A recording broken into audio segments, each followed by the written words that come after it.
कर सके। मेरा नाम दिनेश चौधरी है, रतलाम एमपी। लगभग यहाँ से मैं 3000 किलोमीटर दूर से आया हूँ।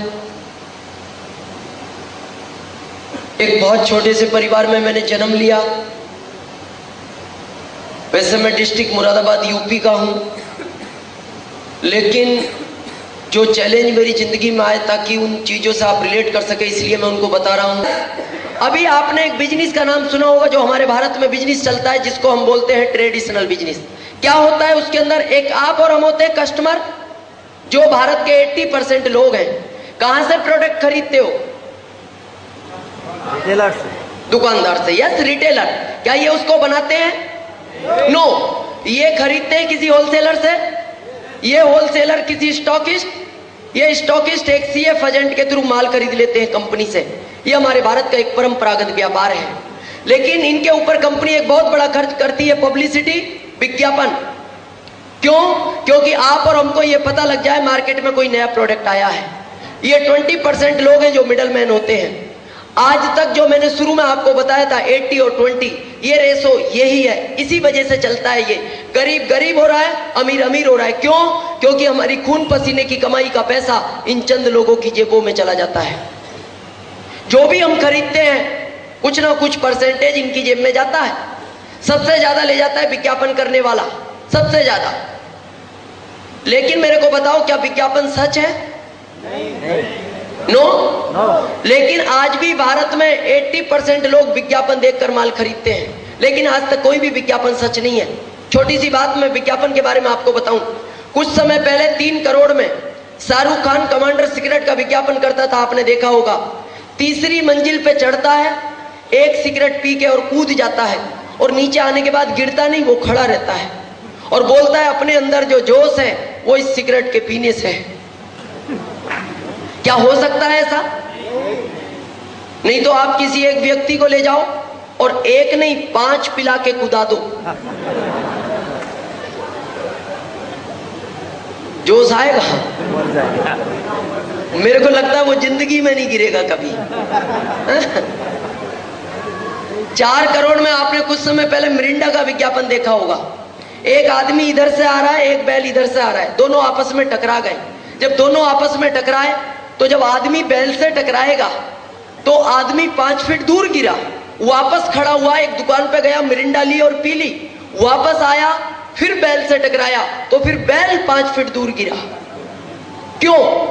उनके कहने का मतलब है कि इसमें इतनी ताकत है, इसको पीने के बाद अगर गलती से भी बैल से टकरा गए तो आपका कुछ नहीं बिगड़ेगा, वो जो भी बिगड़ेगा बैल का बिगड़ेगा। क्या ऐसा हो सकता है? नहीं। डाउट हो तो आप एक बार प्रैक्टिकल करके देखना।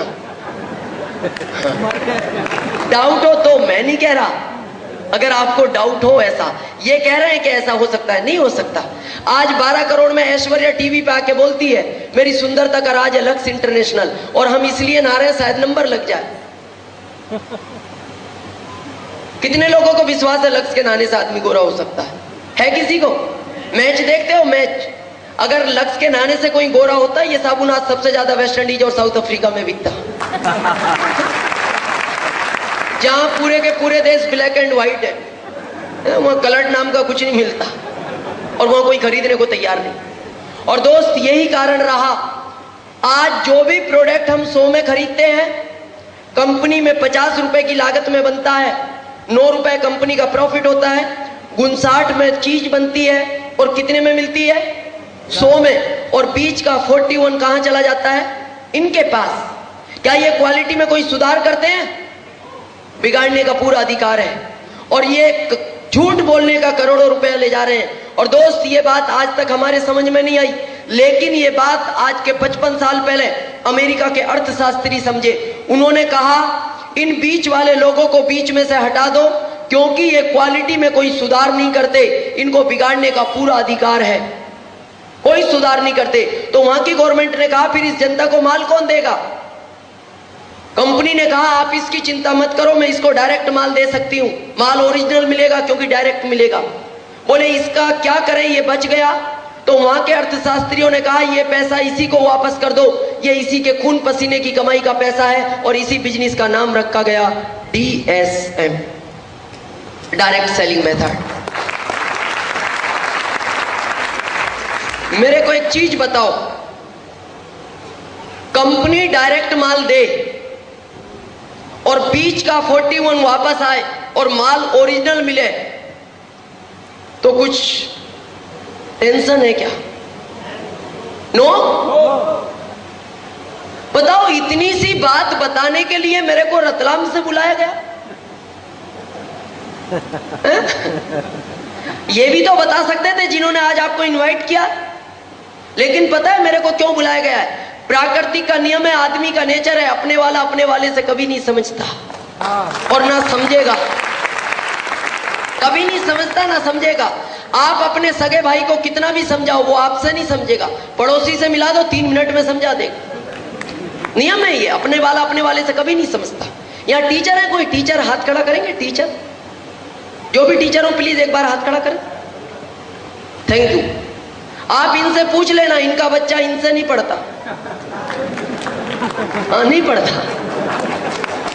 ये क्लास में एक साथ 100 लड़कों को पढ़ाते होंगे, लेकिन इनका इनसे नहीं पढ़ता, क्योंकि अपने वाले के कभी बात समझ में नहीं आती, उसे तीसरे के पास भेजना पड़ता है। आज आप RCM की बात करते हो तो लोग आपको बोलते हैं क्या गारंटी है RCM से अमीर बन जाएंगे? आता है ये प्रश्न? क्या गारंटी है RCM से अमीर बन जाएंगे? मेरे को एक चीज बताओ, जब ये बीच का पैसा इनको मिलता था, इनके पास 1-1 करोड़ की कार, 5-5 करोड़ के बंगले, बच्चे विदेशों में पढ़ते थे और 5 स्टार होटलों में रुकते थे। जब यही पैसा आप और हमको मिलेगा, क्या वो सारी ताकतें आप और हमको नहीं मिल सकती? मिल सकती हैं, क्यों नहीं मिलेंगी? लेकिन काम करना पड़ेगा। जो पहले बीच वाले करते थे वो अब हमें करना पड़ेगा। अरे आज ऐश्वर्या दिन भर टीवी से चिल्लाती थी मेरी सुंदरता का राज है, लक्स इंटरनेशनल कंपनी 12 करोड़ उसको देती थी। आप दिन भर RCM की बात करो, 12 करोड़ आपको मिल जाएंगे। लेकिन बताना पड़ेगा। पर बहुत सारे दोस्तों में संकोच होता है, संकोच, हम कैसे बताएंगे, हम तो बता ही नहीं पाएंगे, उसको कैसे कहें? तो एक चीज का ध्यान रखना, ये जमाना संकोच का नहीं है, पहला जमाना संकोच का था। आज के जमाने के अंदर अगर जिस व्यक्ति में संकोच है उसको मंदिर में प्रसाद भी नहीं मिलती, वो बाहर ही रह जाता है। और जो संकोच नहीं करते वो एक बार प्रसाद लेके दोबारा हाथ साफ करके लाइन में लग जाते हैं। अब जमाना संकोच का नहीं है, हटाना पड़ेगा। दोस्त, इस बिजनेस को आज के 12 साल पहले 1994 के अंदर इस बिजनेस की स्थापना भारत के अंदर हुई, और एक ऐसे शख्स इस बिजनेस को भारत में लाने वाले थे जिनका नाम लेते हुए मेरे को गर्व होता है। उनकी जितनी भी तारीफ की जाए कम है, मेरे पास शब्द नहीं है। 1994 के अंदर वो इस भारत के वित्त मंत्री हुआ करते थे। आज करंट में इस भारत के प्रधानमंत्री हैं श्री मनमोहन सिंह जी। श्री मनमोहन सिंह जी ने इस बिजनेस को भारत में लाने की अनुमति दी, और उन्होंने जब भारत में लाने की अनुमति दी तो उन्होंने अमेरिका की गवर्नमेंट से ये पूछा था, इस बिजनेस को मैं भारत में चला तो रहा हूं, क्या मेरा भारत आपके देश की तरह अमीर बन सकता है? तो अमेरिका की गवर्नमेंट ने कहा था, मनमोहन सिंह जी आपका भारत अमीर नहीं, अगर ये बिजनेस भारत में चला तो आपका भारत वापस सोने की चिड़िया भी बन सकता है।